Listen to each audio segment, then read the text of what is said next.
je sais, c'est normal, je viens de peindre. On se retrouve pour une vidéo. Et je me suis dilué dans un macchiato de l'anti-rage 500 mg.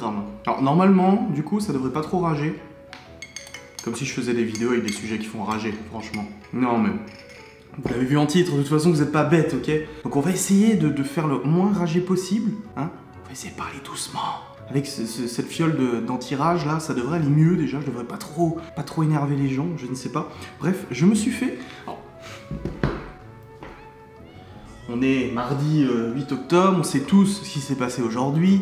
On a un peu poussé notre coup de gueule envers une marque qui a donné raison aux haters, malheureusement en annulant une collaboration avec Maeva. Sachez qu'on n'a pas été impacté financièrement, parce que ce qu'ils recherchent, ces personnes-là, c'est quelques dizaines de petites personnes, c'est de faire en sorte qu'on ne puisse plus payer nos factures et de se trouver à la rue, machin, etc. Bref. Et sachez que la société Maeva demande toujours un prépaiement avant collab, déjà bien avant tout ça, parce que heureusement entre sociétés, le plus gros problème reste toujours les délais de paiement, etc. Et c'est vrai que nous on a pour habitude de demander toujours un paiement avant collaboration, parce que tellement de fois on a dû courir et tout, c'est vraiment chiant. Donc voilà, bref, ça n'a rien à voir avec tout ça. Tout ce que j'ai envie de vous dire, c'est on a reçu des centaines de messages de soutien de votre part, franchement des centaines, mais vraiment beaucoup de messages de soutien de votre part. Et c'est vrai que vous nous rappeliez souvent, ah vous vous souvenez quand ils ont fait ça, ce qu'ils ont dit, machin, etc. Et je me suis dit, tiens, je vais faire une vidéo où je vais lister les plus grosses idioties qu'ils ont fait quand même, parce que faut quand même se dire, déjà remettons tout dans le contexte. Maeva est une influenceuse, très critiquée. Moi j'appelle ça le syndrome Dieudonné. J'ai dit à Maeva tout à l'heure, j'ai dit t'as le syndrome Dieudonné. C'est qu'en fait, soi-disant, tout le monde te déteste, tout le monde te crache à la gueule, mais t'as une des communautés les plus fidèles. Au niveau du taux d'engagement, au niveau des vues, etc. T'es celle qui est le plus suivie, enfin de ta catégorie. T'emballes pas, compare pas à Nana qui a 1 million d'abonnés. Oh, mais... dans sa catégorie, dans son nombre d'abonnés, c'est Maeva qui a le plus de vues, en tout cas le plus de fidélisation de l'audience, c'est-à-dire que les gens restent vraiment jusqu'au bout des vidéos, etc. Elle a vraiment de très bonnes statistiques là-dessus. Donc j'appelle ça le syndrome Dieudonné. C'est-à-dire que tout le monde te déteste, tout le monde te tape sur la gueule, tout le monde te crache dessus, soi-disant tout le monde est contre toi, mais en attendant t'es celle qui remplit le plus ses salles, qui fait plus parler d'elle, etc. Enfin bref, c'est vraiment hallucinant. Et du coup je me suis dit, bah tiens, on va lister, on va faire un petit top de toutes les conneries qu'ils ont pu faire ou essayer de faire contre nous et tout ça, parce que ça mérite de mettre en avant au moins l'acharnement que ces personnes peuvent avoir dans leur vie misérable bien entendu, de mères de famille pour la plupart, qui sont mamans de famille, même des personnes enceintes. Oh, aujourd'hui j'ai fait rager parce qu'il y a une nana qui vient nous foutre sur la gueule sur Instagram, et quand je regarde son profil, qu'est-ce que je vois? Abonnée, elle est abonnée à moi, elle me crache dessus, elle est abonnée à moi, mais calme-toi. Bah j'ai fait une capture écran de son profil, je l'ai affiché en story en disant bah pourquoi tu t'abonnes si tu m'aimes pas, en plus t'es enceinte, mais pauvre gosse quoi, de déverser ta haine comme ça et tout sur les réseaux alors que enfin t'as des gosses quoi. Et puis la nana, bah ça lui a pas plu. Elle m'a quand même un peu remonté les bretelles en message privé, et ça lui a pas plu du tout d'être affichée. Pourtant elle s'affichait publiquement, elle avait 1500 personnes qui la suivaient je crois, donc ça veut dire qu'elle sait ce que c'est un peu de, je veux pas dire qu'elle est influenceuse, mais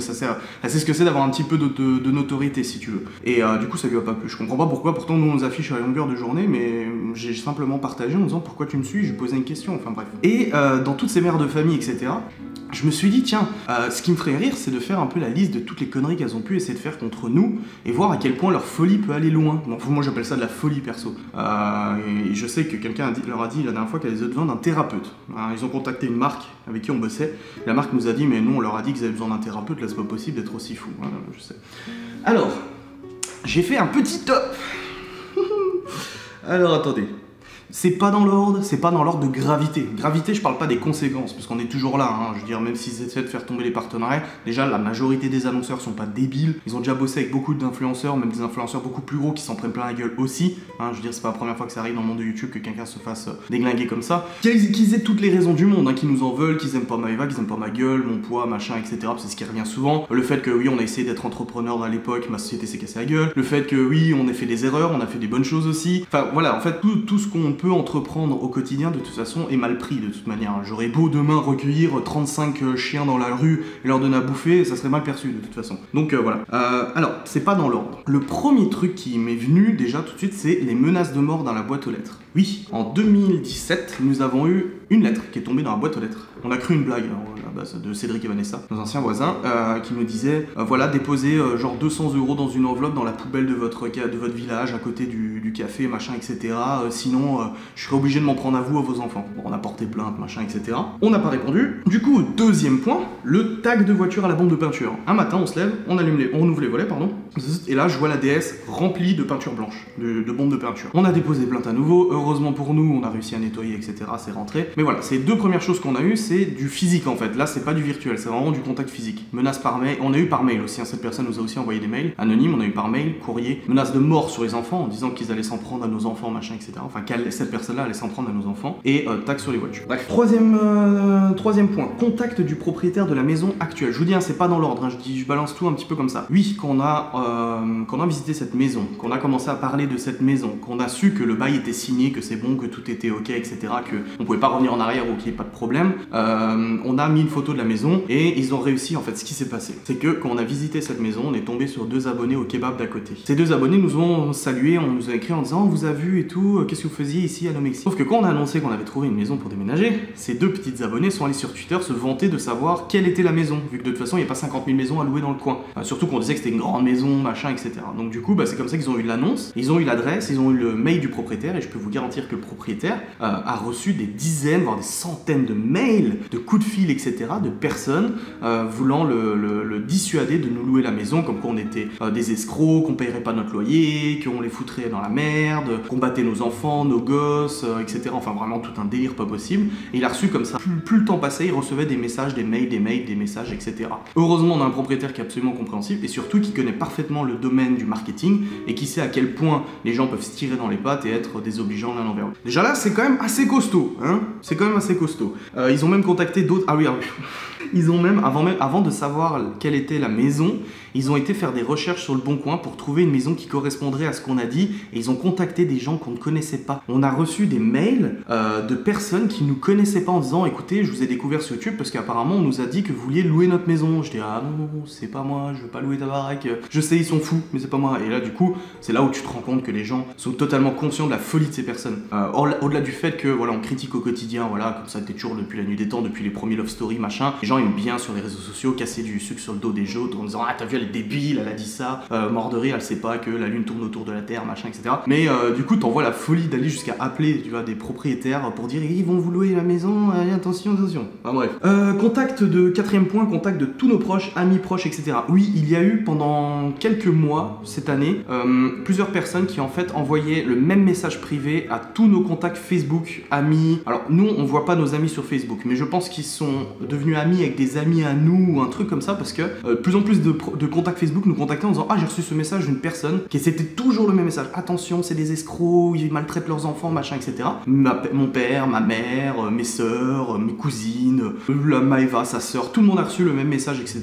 Et ils harcelaient en fait, ils envoyaient. Dès qu'ils trouvaient un nouvel ami dans Facebook, ils envoyaient. Je sais pas comment ils ont fait, mais ils ont réussi en fait à contacter toutes les personnes. Alors vous pensez bien que ça n'a eu aucun impact. Les gens sont pas, ils sont pas naïfs quoi. Ils voient bien que c'est de l'acharnement. 5e point, message sur les annonces dans les groupes de vente Facebook. Oui, Maëva était administratrice d'un groupe de vente près de chez nous, là on habitait avant. Et à chaque fois qu'on postait une annonce pour vendre une connerie comme le canapé ou autre, et ben boum, il y a des gens qui venaient en fait commenter en disant ne leur achetez pas cet objet et tout, c'est des arnaqueurs et tout ça. Et ils contactaient les gens qui likaient ou qui nous contactaient pour leur dissuader de nous acheter quelque chose. Voilà, ça, c'est pas trop grave encore. On a ensuite 6e point, contact des abonnés en message privé régulièrement. Bah très régulièrement, on a des abonnés qui nous contactent en disant ah j'ai reçu ce message privé, franchement les gens sont tarés, ils sont quand même dingues de nous contacter. En fait ils regardent une publication de Maëva, ils regardent tous les likes qu'elle a et ils viennent en fait contacter toutes les personnes qui ont liké la publication pour lui dire attention. Vraiment dans l'attente que cette personne se dise oh mon dieu t'as trop raison, ils sont horribles, j'arrête, je me désabonne, tu vois. Mais ils ont du temps à perdre et je suis très content pour eux et j'aimerais avoir ce temps là moi perso. 7e point, appel à la mairie de la commune. Oui, ils ont contacté la mairie de notre commune pour avertir qu'on était des escrocs, qu'on maltraitait nos enfants, qu'il fallait nous surveiller, machin, etc. Pas nous faire confiance et tout. Et c'est pas tout. 8e point, appel de l'école de nos enfants. L'année dernière, quelques semaines ou quelques mois après avoir emménagé, je crois que c'était au mois de juin, quelque chose, le matin en emmenant les enfants, j'ai le directeur d'école qui m'a interpellé en me disant écoutez, je vous appelle, je suis embêté, je reçois des appels de personnes qui disent qu'ils veulent parler à Libye. Donc en ce temps-là, c'était que Libye qui était dans cette école, c'était pas Léo était à maternelle, qui veulent parler à Libye, qui veulent l'avertir d'un danger. Ils nous disent aussi des choses sur vous. Enfin voilà, je sais pas d'où ça vient, je comprends pas, je reçois des appels comme ça, c'est vraiment bizarre et j'ai dû du coup, on n'en avait pas parlé, on voulait pas parler de notre métier à l'école, on a dit à Libye de ne rien dire à personne parce que les gens ne jugent forcément et ne savent pas ce que c'est notre métier, ils ne comprennent pas et bah on a dû expliquer au directeur d'école qu'est-ce qu'on faisait comme métier, qu'on était sur internet, YouTube, machin, etc. et que c'est pour ça qu'il y a des gens qui s'amusaient à appeler. Depuis, il m'en a pas reparlé, mais c'est comme, enfin, tu te rends compte toi? Oui, bonjour, l'école de maman youtubeuse. Oui, j'aimerais parler à sa fille. Est-ce que vous savez que c'est des escrocs? Non mais tu te rends compte toi? Putain, faut avoir les couilles déjà que moi, je suis pas très rassuré d'appeler les administrations et tout. 9e, alors tag et contact des annonceurs et partenariats avec un message préfabriqué. Alors à chaque fois qu'on collabore avec une marque, cette marque reçoit systématiquement quasiment mot pour mot le même message. En fait je pense qu'ils ont tout un document Word sur leur PC avec tout le dossier Mavachou et ils balancent ça, ils balancent ça, ils balancent ça, ils balancent ça, ils balancent ça. Sauf que majoritairement l'annonceur s'en fout, ou quand il s'en fout pas, il nous demande comment ça se fait. Je dis bah écoutez, vous regardez le nombre de dislikes sur ces vidéos à Maeva, c'est une centaine de dislikes, vous voyez qu'il y a une centaine de personnes qui sont tellement tarées, qui suivent les vidéos tous les jours et machin. Généralement ils comprennent parce qu'ils sont habitués à d'autres influenceurs bien plus gros que ça et bien plus détestés que ça, mais c'est vrai que c'est quand même vraiment taré de faire ça. Enfin bref, après ils ont leur leitmotiv, pour eux ils doivent nous faire payer ce qu'on a fait dans le passé, des erreurs qu'on a commises. Perso, j'aimerais un jour que quelqu'un enquête sur eux et en fait leur fasse revenir toutes les erreurs qu'ils ont fait dans leur vie pour qu'ils se rendent compte qu'ils sont pas parfaits. Quand tu prends la critique même du haters, tu te dis, alors si j'en suis leur logique, c'est une personne qui a des enfants, qui élève parfaitement ses enfants, qui est totalement présent pour ses enfants, limite qui lui fait l'école à la maison, ou alors qui fait l'école mais qui récupère pas de périscolaire et tout, parce que tous ceux qui mettent les enfants au périscolaire, on est des mauvais parents. C'est une personne qui roule en Porsche dernier cri acheté cash, il y a intérêt, mais électrique, attention, faut être écolo quand même, qui mange que du bio, que du écolo et que du fait maison. Voilà, et puis qui a toujours été réprochable dans sa vie, donc en gros une sainte, un ange. Bah voilà, en fait, putain, mais j'avais pas tilté. C'est des anges sur Twitter, c'est pas des haters, c'est des anges. Ils sont parfaits. Oh la vache, la révélation que j'ai eue. Ah putain. Je dis beaucoup de gros mots. Ah là là, j'avais pas pensé à ça. En fait, c'est des anges, ils sont parfaits. Bon, enfin bref. Autre chose, alors là c'est quelque chose. Prise de photos des enfants dans l'enceinte de l'école par une autre maman. Et oui, ceux qui nous connaissent depuis quelques années le savent, on a d'ailleurs porté plainte contre cette mère, on avait signalé au rectorat et tout ça. Un matin, Théo est tombé de son lit, ou je sais plus ce qu'il avait foutu, il est allé à l'école, on lui a mis de l'arnica et tout, il est allé à l'école, et à l'école, en fait, il s'est plaint d'avoir mal à la tête. Bah, il était tombé, sauf que nous, il n'y avait pas de problème, il courait partout, tu sais, le gamin, il allait super bien, il est tombé, il a pleuré 2 minutes, tout allait bien, il n'avait pas de bosse, que dalle.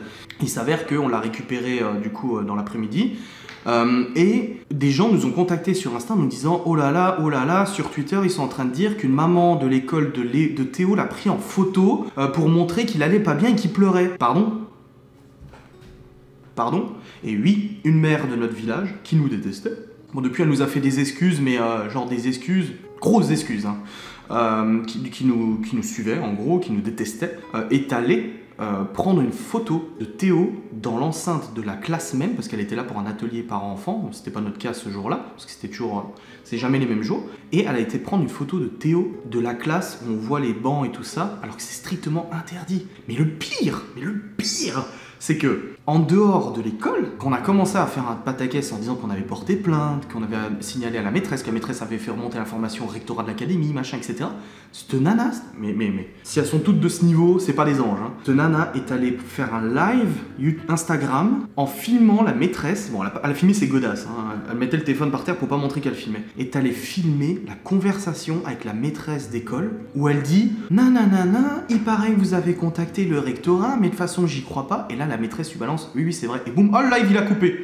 Oh, merde alors. Bah oui, la maîtresse lui a dit oui, en effet, les parents ont porté plainte et le rectorat a été contacté. Bah, je peux vous garantir que le soir même, hein, on a eu des messages sur Facebook, désolé, j'aurais jamais dû faire ça, je suis une personne vraiment pas gentille, machin, etc. Alors que la nana, 24 heures avant, elle était en train de me dire, viens me casser la gueule si tu l'oses, t'as pas de couilles, de toute façon t'as été castré et tout ça. Enfin, tu vois à quel point les gens changent. Et ça, je l'ai constaté à chaque fois qu'on a porté plainte contre une haineuse de Twitter ou de autres. Déjà, ils aiment pas qu'on affiche leur gueule. Alors, ils servent de notre tronche pour se foutre de nous, mais par contre, moi, quand j'affiche leur gueule en disant, oh, bah alors, madame machin qui travaille dans la société machin, pourquoi tu dis de la merde sur nous, pourquoi tu nous détestes à ce point de vouloir contacter les marques et tout. Déjà, ça leur plaît pas. Ça leur plaît pas du tout. Et du moment où on porte plainte et qu'ils reçoivent vraiment un coup de fil, hein, du commissariat, etc., qui doivent venir au commissariat pour juste dire pourquoi ils ont fait ça, est-ce qu'ils ont vraiment tenu ces propos, oh là, après ça se liquifie sur place, hein, là, il n'y a plus personne. Il y en a encore qui tiennent tête, mais à chaque fois c'est pareil, tu sais, ça fait des années qu'on est dans le marketing, même avant YouTube, on avait déjà des prises de tête avec des membres de plusieurs sites internet qu'on gérait, qui s'excitaient pour X raisons alors qu'on avait raison. Malheureusement, ils n'avaient pas respecté les règles. Ils nous insultaient, du moment où on allait un peu plus loin, ou qu'on contactait les parents, c'était souvent des gamins, on arrivait à contacter les parents, les mecs se liquéfaient sur place, hein, il n'y avait plus personne. Et pourtant, ils tenaient tête, hein. Et cette nana, justement, qui a pris photo dans l'école et tout, nous tenait tête, mais comme pas possible, hein. Jamais j'ai cru qu'elle accepterait de comprendre que son comportement était pas normal, et elle a tenu tête quand même pendant un moment, mais après c'est bon, c'était fini, il n'y avait plus personne. Enfin bref, en dehors de ça, je pense qu'il y a quand même des gens qui passent devant la maison, qui espionnent, machin, etc. Critiquer cette bonne guerre, de venir, voilà, critiquer notre quotidien, et souvent ce qui se passe, c'est que les agences ou les marques nous contactent en disant, bon bah, on a voulu quand même aller vérifier, voir un peu ce qui se passe et tout ça sur Twitter. oh mon dieu, l'horreur que c'est sur Twitter, mais ils sont horribles avec vous, c'est grave ce qu'ils font, etc. Bah tu te dis bon, merci, je suis pas tout seul. Et quand t'as de plus en plus de personnes qui te disent ça, bah finalement tu commences à te dire que ouais, elles ont peut-être probablement un gros problème psychologique. Et apparemment on n'est pas les seuls à se faire taper dessus parce que de ce qu'on nous dit, ça critique le poids d'une, ça critique le poids de l'autre, ça critique la dyslexie d'une, ça critique la façon de faire de l'autre, ça critique machin, ça critique... En fait c'est bonne guerre, hein. L'humain il critique tout le temps depuis la nuit des temps et puis ça continue quoi. Mais ce qui est grave c'est vraiment d'essayer de nuire au point de te foutre à la rue quoi. Je veux dire, c'est aller te balancer que le Vinshop c'est du beau dropshipping alors que tu montres preuve A plus B que c'est faux parce qu'on a du stock à la maison et si on a du stock c'est que c'est pas du dropshipping, que ça te dit c'est du AliExpress alors que tu prouves que t'as commandé sur un site français etc. Mais les gens en fait ils sont tellement persuadés d'avoir raison que tu pourras leur mettre la vérité en face, leur faire gober, bouffer, leur mettre dans le trou de balle, ils y croiront jamais. Et c'est ce que j'ai dit à Maëva et c'est ce que j'essaie de dire à tous les gens, je dis relativiser. Oui il y a de la haine, il y en a toujours eu, il y en aura toujours. Quand, le jour où on disparaîtra parce que YouTube ça sera pas éternel, le jour où on sera plus là, ça sera quelqu'un d'autre qui sera côté, je suis pas parfait, je fais des conneries, je dis des choses que je devrais pas,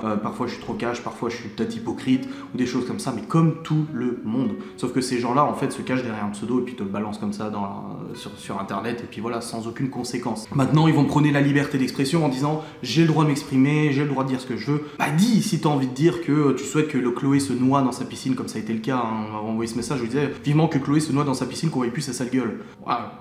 Si t'as envie de dire ça, mais dis-le. Je veux dire, moi je suis pour la liberté d'expression, mais j'estime que mon espace commentaire sur YouTube, Instagram, c'est mon espace commentaire, ça t'appartient pas. Si j'ai envie de te bannir, je te bannis, parce que j'ai pas envie que ça devienne un pugilat. On voit bien quand un haters vient poster un commentaire qu'on réagit pas tout de suite, ça se prend la tête entre abonnés, ça s'insulte et tout ça. Allez, tu dégages. Maintenant, s'ils estiment avoir trouvé un espace de discussion sur Twitter et qu'ils peuvent librement critiquer à longueur de journée des familles, et qu'ils le fassent, grand bien leur face, je veux dire, c'est que des mots et tout ça. Par contre, venir te taguer la bagnole, contacter l'école, contacter la mairie et tout ça, bon, apparemment, il y a eu contact des services sociaux, mais ça fait 3 ans qu'on nous dit qu'il y a un gros dossier auprès des services sociaux. Alors, c'est dans cette situation que tu te rends compte que tout le monde est spécialiste des réseaux sociaux, tout le monde est assistante sociale, tout le monde travaille à SPA. Alors, visiblement, on nous aurait dit que une dame qui travaillerait aux services sociaux de notre département aurait un très gros dossier devant nous pour emmener les gens, un gros dossier sur nous que la SPA va bientôt toquer à la porte pour embarquer nos animaux. En fait, ces personnes ne relativisent absolument pas. Et c'est ça peut-être le plus grave, c'est que sur Mavachou, ils partent d'une feuille blanche. Ils estiment qu'en fait, avant Mavachou, rien n'existe. En fait, Mavachou, c'est leur dieu. Mais si eux, c'est des anges, Mavachou, c'est leur dieu, en fait. C'est leur déesse, c'est ça, en fait. Ils estiment qu'avant Mavachou, rien n'existait. Avant Mavachou, les animaux étaient pas malheureux. Avant Mavachou, les enfants maltraités, ça n'existait pas. Donc, ce qui se passe avec nos enfants, c'est qu'ils sont maltraités. Ce qui se passe avec nos animaux, c'est qu'ils sont maltraités. Parce qu'en fait, il n'existait rien avant. Alors que des animaux maltraités, putain, t'es déjà allé à la SPA. Moi, j'y suis déjà allé à la SPA. Mes parents ont recueilli un chien à la SPA. Hein. J'y suis allé avec elle le recueillir. Le chien, il est mort 6 mois après à la maison. Hein. Alors, venir nous dire qu'on a tué iWalk, faut arrêter les conneries. Hein. Le chien est mort 6 mois après d'une maladie que personne n'avait détectée, etc. Pourtant, elle l'avait recueilli à la SPA, lui a offert une fin de vie, et puis c'est tout. T'as l'impression qu'en fait, Maëva est le socle de référence. T'as la base, c'est Maëva, et tout ce qui est en dessous n'existe pas. Mais par contre, tout ce qui est au-dessus, il existe. Ça veut dire que les gens qui sont plus actifs avec leurs enfants, qui font plus d'activités manuelles, ça existe. Les gens qui promènent leur chien tous les 2 heures, ça existe. Les gens qui promènent leur chien toutes les semaines, ça existe. Les gens qui machin, ça existe. Les gens qui font bien à manger à leurs enfants tous les jours, qui font pas des boîtes une fois de temps en temps, ça existe. Par contre, les gens qui nourrissent pas leurs gosses, hein, qui crèvent de faim, comme je peux en voir à l'école des fois, qui ont vraiment l'air malheureux. Ma mère qui bosse avec des gosses, ma soeur qui bosse avec des gosses depuis des années et qui voit des gamins vraiment malheureux, vraiment affamés, vraiment tristes et tout ça, ça n'existe pas. Les gamins qui sont tapés dessus, ça n'existe pas. Les gamins qui vivent dans un appartement insalubre, ça n'existe pas. Les chiens battus, ça n'existe pas. Les vrais escrocs, ça n'existe pas. En fait, nous, on est la base de tout. On est la base, le socle de base de tout. Et tout ce qui est différent de nous, c'est mieux, c'est forcément mieux, c'est mieux. Enfin bref, je me suis un peu lâché dans cette vidéo. Ça fait du bien parfois, je sais que vous le comprendrez, ça va attiser un petit peu l'aine, mais j'ai mon anti-haine liquide 500 mg, calmez-vous, je l'ai pas encore bu, je le boirai pendant le montage. Mais voilà, c'est pour faire un peu le point et se rendre compte qu'au-delà de la critique est possible, la liberté d'expression est possible. J'ai pas de problème avec ça, si elle s'amuse sur Twitter à le faire, à critiquer notre quotidien, mais faites-le, je m'en fous, dites ce que vous voulez. Mais par contre, venir essayer de tuer une famille, de détruire une famille, de la foutre à la porte, de pourrir tous ses partenariats pour pas qu'elle ait de rentrée d'argent, pour pouvoir la foutre dehors, etc. parce qu'ils estiment qu'on mérite pas ça ou quoi que ce soit. Ouah, c'est grave quoi, sérieux, mais c'est grave. Mais après, ces gens-là mourront un jour. Je leur souhaite pas la mort, calme-toi. Attends, mourront un jour et se rendront peut-être compte que finalement, leur comportement était pas forcément exemplaire. Et le nôtre non plus. nous aussi on a fait des erreurs. Hein. Enfin, je pense quand même qu'on l'a suffisamment dit avec Maëva qu'on a fait des erreurs, on a peut-être tenu des propos qu'on ne comprend pas maintenant parce qu'on était peut-être jeunes, on avait peut-être 10 ans, 15 ans de moins, on a peut-être eu des comportements parce qu'on écoutait des gens, en fait on s'est laissé influencer par des gens, on a eu des comportements qui n'étaient pas corrects, finalement bon, on est revenu dessus, enfin putain mais on grandit tous quoi, mais vous voulez que je vous reprenne il y a 10 ans moi? Il y en a certaines, elles ont peut-être 20 piges là sur le hashtag, et si je le prendrais il y a 10 ans, je dirais quoi? Putain t'as bouffé tes crottes de nez, t'es trop dégueulasse! C'est ça la logique, c'est de venir prendre le passé de quelqu'un et dire ah t'as fait ça. Comme j'ai dit dans mon live Instagram l'autre jour, c'est comme si en fait toutes les youtubeuses ou tous les youtubeurs étaient sortis d'une fleur et étaient devenus youtubeurs. Ils avaient jamais fait de projet, ils avaient jamais lancé de projet, ils avaient jamais rien fait de mauvais dans leur vie, ils ont toujours été parfaits, toujours nickel, toujours bien sapés, machin, ils sont pas gros, ils sont parfaits, enfin, et toi on vient te reprocher des trucs que t'as fait dans le passé, il y a plusieurs années, etc. On vient te reprocher d'avoir foutu ta boîte en faillite, on t'accuse d'avoir escroqué des gens, machin, mais tu connais même pas l'histoire, tu sais même pas ce qui s'est passé, t'as qu'une seule version, quoi, et c'est ce qui s'est passé avec la marque aujourd'hui. Ce qui nous a pas plu, c'est que c'est moi qui discute avec l'agence, je discute avec l'agence, etc. L'agence vient en me disant oulala, on reçoit quelques messages haineux. Je dis bah écoutez, c'est comme d'habitude les influenceurs, ils ont toujours de la haine. Oui, tout à fait, écoutez, pas de souci. Est-ce que vous pouvez m'expliquer pourquoi ils disent que vous maltraitez aux animaux? Je dis bah je sais pas, je sais pas. Et la haine, ça arrive et tout ça. Et la marque qui vient en disant bah écoutez, on va suspendre le post, vous me le supprimez, etc. Et puis on verra bien plus tard, on va faire nos vérifications. Je dis bah écoutez, sachez juste que nous on supprimera pas la publication parce que c'est le travail, il est fait, et que derrière, attention, si la marque vient à marquer quelque chose contre nous en public, on y répondra et on devra justifier auprès des abonnés ce qui se passe. Et ben résultat, la marque a mis un truc contre nous en disant qu'elle regrettait et que parfois elle pouvait collaborer avec les mauvaises personnes, genre nous, ouais, oh, tu te fous de ma gueule ou quoi, et qu'ils allaient faire les vérifications. Perso, moi j'ai été contacté ni par la marque ni par l'agence pour plus de détails, ils m'ont pas demandé de photos des chiens, ils m'ont pas demandé rien du tout. Enfin bref, c'est une vidéo où j'ai balancé un petit peu de sel comme ça là, on va voir ce que ça va donner, comment ça va être perçu, mais je m'en bats. Franchement, tout ce que j'avais envie c'est de sortir ce que j'avais envie de sortir, et je sais que vous êtes nombreux à nous suivre, vous savez pas tout ce qui se passe au quotidien parce que les vlogs sont pas faits pour se faire chier, les vlogs sont pas faits pour parler de ça. Alors des fois oui, on a un petit coup de mou, que ça soit pour ça ou pour d'autres choses, et du coup on est un petit peu moins gay dans les vidéos, et puis on vous dit ah aujourd'hui on a critiqué pour ça, et puis machin. Et on ressent tout de suite que vous êtes pas là pour entendre ça. Les vlogs sont là pour partager un bon moment, donc on prend le bon moment et on vous le partage. Donc cette vidéo là par contre c'est une vidéo qui est juste là pour vous foutre le cafard, pour vous faire rendre compte que l'humanité est totalement désastreuse, mais ça fait tellement longtemps que ça existe, ça fait longtemps. Puis YouTube c'est un monde de pourri, de toute façon YouTube c'est un monde où on se tire dans les pattes, que ce soit nous ou quelqu'un d'autre, de toute façon ça a toujours été comme ça. Malheureusement ça ne changera pas, et on ira toujours dans ce sens-là, de toute façon. Et nos gosses vivront là-dedans, et on essaie de les préparer à tout ça. Libye, l'autre jour, elle me dit ah, je suis au foot, et il y a un garçon qui m'aime pas au foot. Il arrête pas de me dire que je suis nul, etc. Et je dis mais tu t'en fous, j'étais là pour faire ton foot, tu débutes seulement, c'est normal qu'il y ait des choses que t'arrives pas à faire. Elle me dit oui mais bon, c'est quand même fou qu'il m'aime pas, je lui ai rien fait, tout ça. Mais ma grande, je dis, tu sais, dans la vie, t'auras beaucoup de gens qui t'aimeront pas. Il y en aura beaucoup qui diront des choses dans ton dos, il y en aura beaucoup qui t'insulteront, il y en aura beaucoup qui te voudront du mal, et qui essaieront de te faire du mal. Je dis prépare-toi à ça parce que malheureusement c'est la vie et c'est comme ça. Je dis maintenant fais ton foot, profite de ton foot, prends les bons moments, les moments où tu rigoles avec tes copains qui t'aiment bien eux, et pense pas à ceux qui t'aiment pas. Parce que de toute façon ceux qui t'aiment pas, si c'est pas lui ça sera un autre, et il y aura toujours sur terre quelqu'un pour ne pas t'aimer, et quelqu'un qui est assez amoureux haineux, c'est ce que je dis, c'est de l'amour pour pouvoir te mettre des bâtons dans les roues, ou du moins essayer. Et parfois il y en a qui y arriveront, et parfois il y en a qui n'y arriveront pas. Tout ce qu'il faut que tu fasses c'est t'adapter constamment pour pouvoir vivre dans ce monde, tout simplement. J'aimerais vraiment que les enfants aient ma capacité, parce que moi j'ai une capacité, je ne sais pas pourquoi, mais j'ai une capacité à un peu m'en foutre de tout ça. Où tu sais, quand t'étais gamin, que tu recevais une mauvaise note, que t'avais peur de la montrer à tes parents, tu sais, t'as le cœur qui gonfle comme ça, t'es là.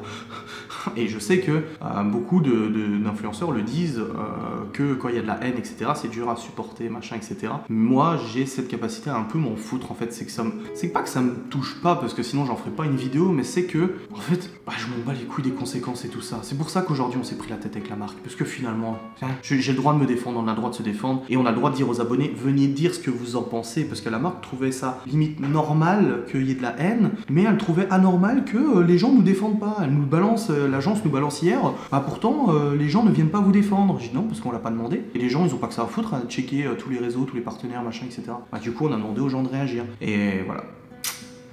Le monde dans lequel on vit, moi, ça me passe au-dessus, c'est tout. Et puis, continuons comme ça, mais qu'est-ce que vous voulez que je vous dise? Franchement, vous voulez faire quoi? Porter plainte, on a porté plainte, on a bien compris que de toute façon, des fois ça passait, des fois ça passait pas, et puis c'est de la perte de temps aussi. Alors vraiment, bon, le tag de la voiture là c'est quand même assez grave, les photos dans l'école c'était quand même assez grave, quand il y a des insultes vraiment bien prononcées c'est quand même assez grave parce que tu peux critiquer. Visiblement ces gens passent leur temps à critiquer mon physique, parce que Maëva ils ont un peu de mal à critiquer son physique parce que, comme j'ai dit à Maëva, le problème c'est que en fait tu reflètes ce qu'elles ne sont pas, c'est-à-dire que bon, moi perso j'aime Maëva, alors forcément je la trouve jolie, hein. Mais bon, objectivement je sais qu'elle plaît, elle a un joli physique, elle a pris soin d'elle, elle prend soin d'elle, elle se refait faire les seins, ouais, mais moi j'aime bien, hein. C'est très joli et c'est vrai que c'est plus joli que ce que c'était avant. Elle est tout le temps à prêter, elle a plein de projets en tête, des projets qui parfois réussissent, parfois non, mais parfois réussissent. Elle a de l'entrain, de l'humour et tout ça en ayant 4 gosses, une grande maison et tout ça, 2 boîtes, et je pense que c'est ça qui rage un peu. Alors du coup on s'en prend plus à moi, je suis un gros porc, un gros tas, je me coince de fondu, machin, je suis un moins que rien, je suis un soumis, etc. Mais dites-le, vous savez, moi ça fait depuis que je suis tout petit que j'entends des critiques, parce que j'ai toujours été un peu marginal socialement, j'ai toujours été un petit peu dans mon coin, j'ai eu des amis, j'avais des groupes d'amis avec qui je jouais. Putain, la vidéo va faire 1 heure. J'ai toujours eu des groupes d'amis avec qui je jouais, mais c'est vrai que j'étais souvent tout seul, parce que j'aimais bien être tout seul, j'aime bien être tout seul, et on me disait toujours, ah t'as vu machin, et tout ça, lui de toute façon, il est tout le temps sur son PC, lui il me niait, puis quand j'ai rencontré Maëva sur internet, hein, il a rencontré une nana, c'est une fausse, de toute façon j'y crois trop pas, ils se rencontreront jamais, ils s'aimeront pas, machin et tout ça, tu vois. J'ai toujours été confronté aux critiques, et puis bah merde qu'au bout d'un moment en fait t'es imperméable, et puis c'est tout, je pense que ça doit être ça. Et le monde de YouTube, ses communautés, ses réseaux sociaux, etc., c'est un monde extrêmement difficile. Alors oui, les gens vous diront, vous avez voulu vous exposer sur les réseaux, vous assumez d'être critique. Moi j'ai dit, j'ai pas de problème avec les gens qui nous critiquent sur Twitter, machin, etc. C'est leur espace de défoulement. Je pense que dans leur vie, ils ont besoin de cet exutoire, comme certains ont besoin de faire du sport à outrance, ont besoin, je sais pas, de faire de la peinture et tout ça. Bah ces gens ont besoin de se réunir et de se dire, ah je suis pas tout seul à être folle, on est tous ensemble dans la folie, tu vois. Ils ont peut-être besoin un petit peu de ce sentiment. Bah tant mieux pour eux. Mais il y a quand même des comportements qui sont extrêmement graves là-dedans et qui devraient pas être, quoi. Contacter les écoles, mais ils espéraient quoi? Le directeur vient vers moi en disant je refuse vos gosses à l'école, je veux plus, vous êtes des fous, vous êtes des escrocs. Non mais t'attends quoi? Mais tu sais, ça fait depuis l'année dernière que souvent le soir quand je vais chercher les gamins, Léo et Libby et tout ça, il y a des gamines qui attendent devant l'école. Et à chaque fois que j'arrive avec la bagnole, ils sont là, c'est lui. Je fais comme s'ils étaient pas là. Je veux dire, tu veux que je fasse quoi? J'aille vers eux en disant, tu fous ma gueule ou quoi? T'es qui toi? Est-ce que tu es une harceleuse? Non. Fais ta vie. Je veux dire, c'est marrant, ça fait partie du jeu et tout ça, tu vois. Y a pas de souci avec ça, mais il y a des comportements qui sont vraiment beaucoup plus graves. Beaucoup plus graves. Maëva m'a dit tout à l'heure, mais un jour, de toute façon, je vais me faire agresser dans la rue, un peu rileteuse. Je dis, bah, bon courage à elle. Hein. Je lui souhaite bon courage, parce que le problème, c'est que on en a pris tellement sur la gueule que si un jour une nana essaie de mettre un pain dans la gueule à Maëva, je crois qu'elle va prendre pour tout le monde. Elle va prendre cher pour tout le monde, là. À la limite, vaut mieux que quelqu'un soit à côté pour séparer parce qu'il y aura tellement en fait d'animosité vis-à-vis de tout ce qui s'est passé que cette personne risque de prendre très très cher. Mais voilà, c'est fou quand même YouTube. Le jour où ça sera arrêté, ça va se finir YouTube. Hein. J'ai pas d'estimation de temps, je sais pas trop, mais ça va se finir. Déjà parce que la monétisation va forcément changer. Ça a été le cas pour les gamers, du coup ça a été très difficile de continuer. Et la monétisation va changer et aussi YouTube va changer. Et nous aussi, notre business va changer. On essaie déjà d'externaliser plein de trucs, de faire d'autres choses que YouTube, etc. Des projets qu'on vous parle pas, des projets qu'on vous parle, etc. Mais YouTube s'arrêtera un jour. Mais je pense que vous pourrez toujours nous suivre d'une manière ou d'une autre. Et puis ces gens-là trouveront encore autre chose à critiquer, trouveront un autre moyen de le faire. Avant c'était les émissions de télé-réalité, maintenant c'est plus les mamans youtubeuses qui se font critiquer à longueur de journée, machin, etc. Et puis dans 2-3 ans ça sera encore autre chose, et puis voilà tout simplement. Bref, ne soyez pas parfaits, ayez des défauts, des qualités, assumez-les, ces défauts, ces qualités. Si vous avez fait des erreurs dans votre passé, ben, ne les regrettez pas, ces erreurs vous font avancer, vous font rendre compte que vous avez fait ces erreurs tout simplement. Et puis si vous voulez vous lancer sur YouTube, je vous souhaite bon courage.